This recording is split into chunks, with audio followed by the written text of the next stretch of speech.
My name is Griffin Gersey. I'm from Apple Valley, Minnesota, and I'm committed to Radford University.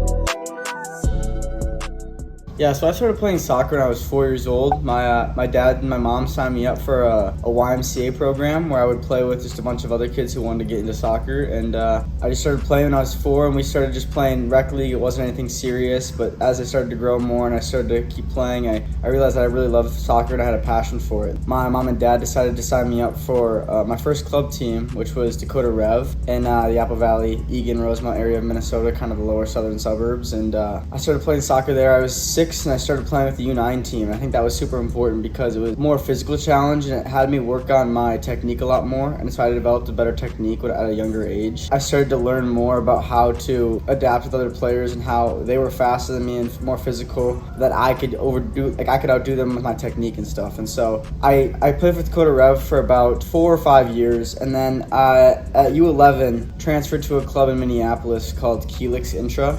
And from there, I played until I came to Shattuck. But I was there for about 4 years, and it's a really small club. It's got teams for every age group, but it's just one team for each age group. And I think it was really important. They focused a lot on technique, a lot developing you as a person and as a player. You kind of had a small family at this club. We got to know each other very well. We kind of became brothers. It was kind of my second family, and you had practice almost every single day a week. It was really serious. A lot of the guys only played soccer in that club, and I think that's what really developed me. I mean, everyone was pretty serious about it, and everyone took it seriously. When you got to practice, it was a pretty focused mindset. There were a few guys, that played other sports, hockey, football, lacrosse, stuff like that, but most of the guys they were pretty set on, just going in there, and soccer was their main priority. And they took the session seriously, and the coaching was excellent, and I think that's really what kind of drive my passion and made me realize that I want to keep playing soccer. I found the goal that I want to play in college, and I want to keep playing through high school, and I want to just keep playing soccer because it's what I enjoy doing. And so I think Helix was probably my biggest influence in soccer. It just kind of kept me going, and it just helped me find even more passion for the game that I already had. Yeah, and then I was at State Cup with my team. We were playing a State Cup game, and Angel Revilla, who used to coach at Shattuck, came up to my family after the game and was like, "I like what I see. I like him as a player, and I want him to have him come train with the team sometime." And so I went down and trained with the old U14 team in 2015, 2016, I think it was, and trained with the team. And then Coach Mullen, who's still here, talked to me after, my family, and he's just like, "Yeah, I think we have a spot for him, and we'd like him to come to Shattuck." And so that's my story of how I came to Shattuck. Yeah, so I came to Shattuck, and I was a 7th grader when I first joined, and I was the only 7th grade soccer player in the whole school. All my teammates that year were 8th grade and 9th grade, and so I was on the U14 team, and we had a really good team that year. We had a bunch of really skilled players, and it was an excellent team. My first year coming here, I was the youngest kid on the team, and so it was hard to get a lot of playing time, but I think that also helped me mature in a mindset too, realizing that, I'm coming from a club where, you're the superstar. Everyone's coming from the club where they're the best player and stuff.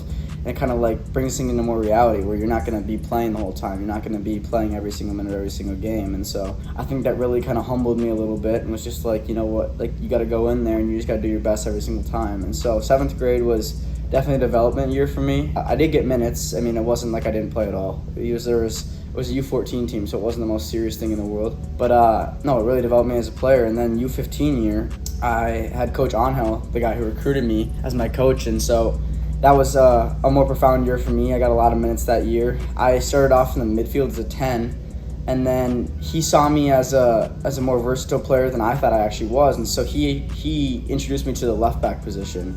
No, I just remember I didn't want to play it at first. I thought it was why am I getting moved here? And I just went there and played it because he told me to, and it turned out to be a position that I could play, and just became more versatile from that experience. And I think that remind me, that whatever coach says, you got to go out and do. You can't just have your own mindset out there. It's the coach's job out there to help you develop and stuff. And so taking that into account, it helped me become a better player. So 15's year was good. We were solid. We were a strong team. We didn't have playoffs back then for U15, so there wasn't anything for us after that. We had a showcase after. And then U16 year, we weren't in the MLS, the MLS Next, or back then it was the DA. We weren't in that league yet. We were kind of in a Minnesota league, I guess. And so we played a bunch of teams from around Minnesota. And that year, I switched around a lot. I was playing left back at the beginning of the year, and then I switched to 8, a midfielder, and then I actually was playing on the wing, and I was playing at striker for some of the games as well. So I was all over the place there, and that was another kind of development year, just getting training sessions in. I mean, the games weren't super competitive. Most of the games we were pretty much blowing out teams and stuff from Minnesota, so it wasn't too competitive, but I think there was just a competitive mindset. The 17s team was really good that year, and so there was that drive to want to be on that team. You want to be a part of that team, and I got rostered for that team. I didn't ever play a minute with them, but it's just that drive to keep pushing myself to try and be better and trying to make a roster like that. And so my 17s year, that was the year that got cut short by COVID, but I was on the U17s team that year. Coach Bowers is my coach, and that year I transferred back to left back, and I was pretty much left back that whole season, and I got pretty good minutes that year. I played left back a lot, and I kind of played in the midfield sometimes, but it was mainly left back for me. And the training was good. There was a whole bunch of new players from that year, and so we kind of meshed and grew as a team that year as well. And we did all right that year. It wasn't our best year, but we found some wins in some tough spots, and I think it was just a great year to show who we were and that we were willing to go out and compete every single time.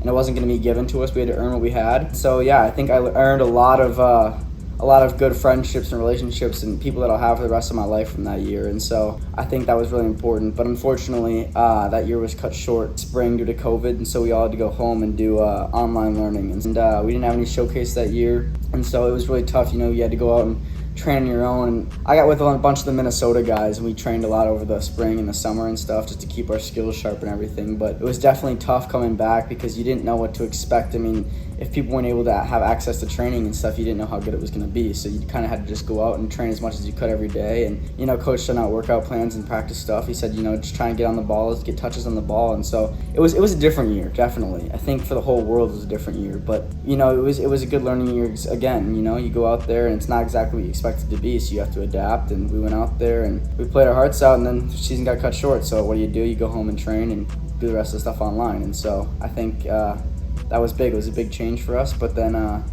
we came back from COVID, and it was a whole different experience after that.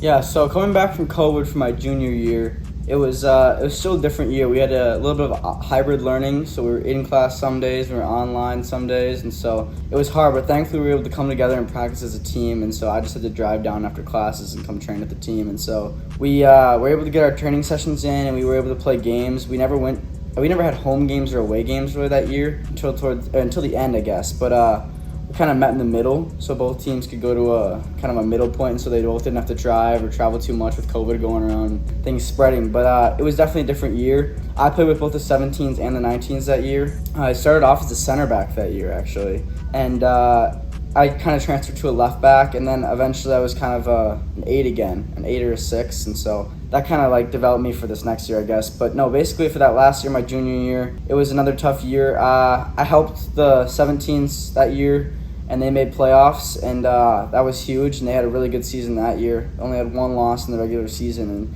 the 19s team struggled a little bit, but they ended up making playoffs in their last game as well. Yeah, so I was training with the 17s for the postseason, and I was planning on playing with them in their playoffs because that was kind of before we knew the 19s had made the playoffs. The 19s made a wild card position, and so it was tough because we didn't know technically how through everything worked, whether or not they were actually going to be in the playoffs or not. It was kind of a surprise, actually. But I was training with the 17s, and then I felt a little bit of pain in my lower left back when I was training, and I kind of just, I thought it was just tightness, in the muscle area, and I just kind of blew it off a little bit. I rolled out, stretched every day, did everything I was supposed to, just talked to the trainers and everything, and they said, you know what, it's just really tight. You should just keep coming in, getting cupping done, get a lot of recovery stuff going on with my back. And so I kept following what they were saying. I followed the directions. I went and trained, and then it just got to the point where it was a lot of pain. Every time I struck the ball with my left foot, I would just go down in pain. I couldn't get back and play. I mean, there was time where I shot the ball and I was on the ground for about a couple minutes after because I couldn't bear the pain in my back. And so I talked to my mom, and she said, you know what, I know playoffs are coming up, but I think it's a really important idea that we get you checked out and go to the doctors because you got your senior season coming up ahead, and so we don't want to do anything to postpone that or manipulate that. And so we went and got it checked out, and I got a X-ray and then eventually a CAT scan, and they found a fracture in my L5 vertebra in the lower part of my back, the left side. And so that was heartbreaking news for me because I had to miss playoffs and I wasn't able to go with the boys. But then it just became recovery from then. I wasn't able to do any training or anything over the whole summer. I was in a back brace for over 3 months. I had to wear it when I slept 24 hours a day, and then eventually I was able to take it off when I went to sleep. But it was a lot of recovery. I went to physical therapy once a week, and I was doing my exercises every single day, and it was a lot of work. But I was there for the beginning of the season. I wasn't able to train or play at the beginning of the season, but I was there for the team for my 19th season in my senior year. And there's a bunch of the guys from the 17s kind of moving up, and then a few of the 19s guys from last year. So this team this year was really good. It was really strong, and I was excited, but I still had to contain that excitement because I wasn't able to play. And so I wasn't able to start training until about late October, early November, and by that time the spring season had already ended for the MLS Next. And so I got in about the winter and just started playing in some friendlies, and I had to get my stamina, my fitness back, and it was a long process. It was hard. It was a lot of work, but I was really excited to get back and playing because I'd been out for over 5 months, and so I was just ready to get back at it. And I started off strong, and we just had a lot of friendlies in the winter. We got the showcase in California. We had a few games, and so that was really nice. It was my first time starting a game and getting back out there and being with the team again, so that was amazing. And then this spring season we had a really strong season. We finished top of our group, and so I got some good minutes in that part of the season as well. And so now we have playoffs coming up, and that was just a huge part of my recruitment process as well. I think junior year was tough because there was the dead period, and so they couldn't come and watch our games. And that was hard because when you're in the junior year, you don't really take it as seriously. I didn't send out a bunch of emails my junior year because I was kind of waiting for them to contact me. I wasn't so knowledgeable of how the whole process works. Senior year, I definitely sent out more emails, and I was sending out emails before showcases and games, and if there were colleges near the complexes we were going to be playing at in the Midwest, I'd send out emails there. And I got a lot of responses saying, we like you, we like what we see, but we have to see you play in person. And it was hard for me because I was injured, and so a lot of these teams were like, you know what, I'm sorry, we really like you as a player, we really think you could be a good fit for this team, but unfortunately we can't see you play in person because you're injured and you don't know how many minutes you're going to be getting back, and so we can't come and watch you, and we can't take a risk on this. We'd rather take a guy that we know is going to be healthy and stuff. And so it was it was a struggle for me, definitely, to find a home. But I remember in the middle of our spring season, I got a call from Coach Wisdo, who's kind of our college recruitment coordinator here. He's the U17 coach as well, and he gave me a call and just said, hey, Radford University is looking for some players. They're starting their program up again. They had a lot of guys that they thought were kind of taking it half seriously, I guess, and so they kind of got rid of a bunch of guys, a bunch of seniors, a bunch of the guys who were kind of slacking off in practice. And he said, they're trying to rebuild the whole program, bring young guys in like you. He's like, they're going to try and rebuild this whole program and make it better than it was before. He's going to start setting in some standards. They got a new coach a few years back, and so he's trying to redevelop the whole program. And so I was like, okay, I didn't really think about it too much when I was first looking into it. And then the coach called me, and he's like, hey, we're really interested. And he kind of repeated what Coach Wisdo said and was like, we're trying to rebuild this program, and I think you're a good fit for it. And so I was skeptical at first because they didn't have a great season last year. But he told me, he's like, of course we're not going to have a great season for rebuilding the program. He's like, but we want you to be a part of this rebuilding thing so we can start taking off and actually start having some good seasons, some winning seasons. And he said, I want you to be a part of that. And so in March or April, I flew out there. I think it was late March. I flew out there with my mom and looked at the campus, and it's a beautiful campus. It's got about 10,000 total students with undergraduates and graduates, and so it's a pretty big campus, and it's in the middle of the Blue Ridge Mountains in Virginia. And I really like the campus. I really like the coaches. I really like the facilities, and I watched the team practice, and it just looked like a homely place for me. And so I went home and I kind of talked about it with my mom and my dad a little bit, and I was like, I can't pass up on this opportunity because I can't take a risk, like if I say, I want to try and look for something else, like I don't know if that's going to be a possibility. And so I thought about it, and I was like, they're giving me an opportunity to possibly get minutes my first year, go out there and rebuild this program and try and make some winning seasons happen. And so he's like, he really sees me as a key player for this team coming up. And so I was like, I can't pass up that opportunity. I haven't been able to play a lot this year because of my back, and so I just want to get out there and get on the field and get some minutes. And so hopefully I think that Radford would be the best fit for me, and so I decided to commit to Radford University. Yeah, so my advice for anyone who wants to be a D1 athlete, soccer in general, I guess, but my main advice is you gotta want it, you gotta take it seriously, and you gotta go out and practice and train like you're in a game. You have to take it seriously. You can't just think, okay, I played good this one game, I'm gonna take a little bit off because I'm confident right now, I'm fine. it's okay to take some days off, but if you really want it, you really want to chase your goal, you have to go out there and you have to want to get it. And so I think the training aspect of it is really important. You have to get out there, you have to push yourself. Even on days when you don't want to train, you have to go out there and you have to work. And I think that's really serious. And you have to also, while you're training so hard and while you're taking it so seriously, you have to take recovery serious as well. And I think that's a huge aspect of it, because you have to be fresh and ready to play in every opportunity you get, because you never know who's going to be watching. And I think that's huge if you want to become a D1 athlete and you want to go play soccer, because you never know who's going to be at your game. You never know who's going to be watching. Or you could be training by yourself at a field. You never know. There might be a coach watching. You just got to take it seriously every time you get on that field. And you got to enjoy it. You got to have fun while you're going out there, but you also have to take it seriously. And so I think that's a huge aspect, a huge piece of advice that I can give is just, every time you're on the field, just play like it's your last time you're going to play, because you never know who's going to be watching. You never know who's going to be there. And it could be the pathway to an open door that could change your life, And so you just got to take every moment you have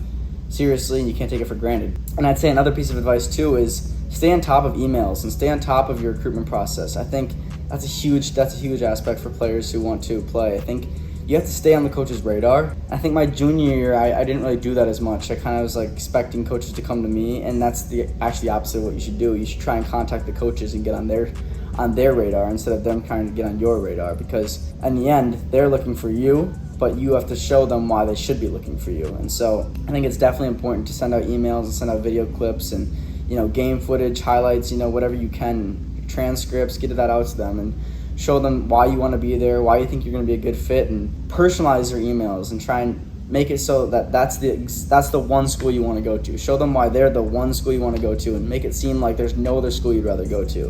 And I think that definitely catches the eyes of the coaches, and it puts you on their radar a little bit, and it definitely opens their eyes to you. And if you keep repeatedly sending things, and not every day, obviously not every day, that's a lot of work, but if you do it maybe two or three times every month, or maybe once every 2 or 3 weeks, it's just, you stay on their radar, and maybe they'll look back and they check their email one time, and you're right at the top of the list, and like, oh, we'll look into this guy, and they see something they want to see, and they look into you, and something happens. So I think it's just really important to stay on the coach's radar and make sure that they're aware of who you are. And at the end of the day, it's like, what's going to happen is going to happen. What's meant to be will meant to be. But you got to try and put effort in on your piece too to get to where you want to be. And I think that goes for training and emails as well. So it's all a huge process. It's a long process, a lot of work. But in the end, if you put the time and work into it, it'll be worth it.